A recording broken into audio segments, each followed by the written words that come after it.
चटपटीत चटकदार भडंग कशी बनवायची ते आज आपण पाहणार आहोत. तीही साधीसुधी नाही बरं का, पाणीपुरी भडंग बनवणार आहोत. तर हे बघण्यासाठी तुम्हाला व्हिडिओ शेवटपर्यंत बघावा लागेल. त्यामुळं तुम्हाला इन्ग्रेडियंट्स आणि पद्धत समजेल आणि ती तुम्ही महिनाभर स्टोअर करून ठेवू शकता. अगदी कुरकुरीत होते, चटपटीत लागते. तर मी इथं अर्धा किलो मुरमुरा साफ करून घेतलाय, तेल तापत ठेवलंय.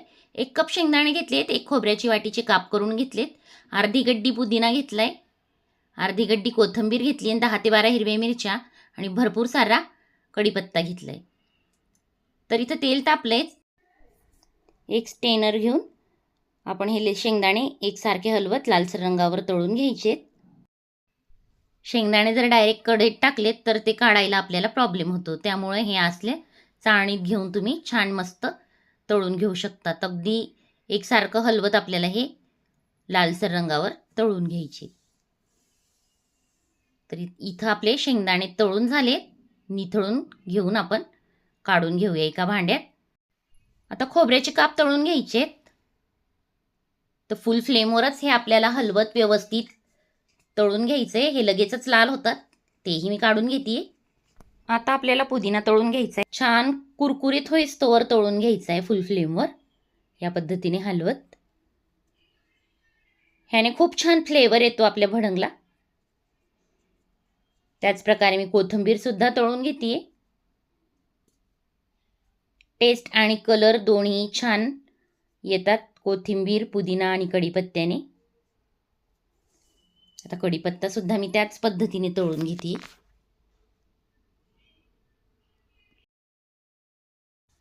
आता आपल्याला मिरच्या तळून घ्यायच्या आहेत, त्यामुळे मी अख्ख्या मिरच्या घालणार नाही, कारण ते अख्ख्या घातल्या तर उडतील. तर अशा पद्धतीने 2-2 तुकड्यात मी हातानेच तोडून घेते, म्हणजे तेलात घातल्यानंतर या बिया उडणार नाहीत. तर अशा पद्धतीने आपल्याला मिरचीसुद्धा तळून घ्यायची आहे. तर छान मिरचीसुद्धा मी कडक तळून घेतली. आता हे सगळे जिन्नस आपण तळलेले मिक्सरच्या भांड्यात पाणी न घालता वाटून घ्यायचे. 1 चमचा जिरा पावडर घेतली, 1 चमचा हळद, 1 चमचा चाट मसाला, 1 छोटी जलजिऱ्याची पुडी घेतली, जवळपास पाऊण चमचा आहे. तर हाच आहे यातला सिक्रेट इन्ग्रेडियंट्स. अर्धा चमचा काळं मीठ, पाव चमचा सायट्रिक ॲसिड आणि चवीनुसार मीठ घेतलंय, म्हणजे 1 चमचा घेतलंय मी इथं. आता फोडणीला तेल कमी करून घेतलंय इथं. 1 ते 1.5 चमचा मोठा जी पळी असते ती. तेल तापलंय आणि आता ते वाटलेला तो मसाला आपण यात घातलाय. परत अख्खा कढीपत्ता घातलाय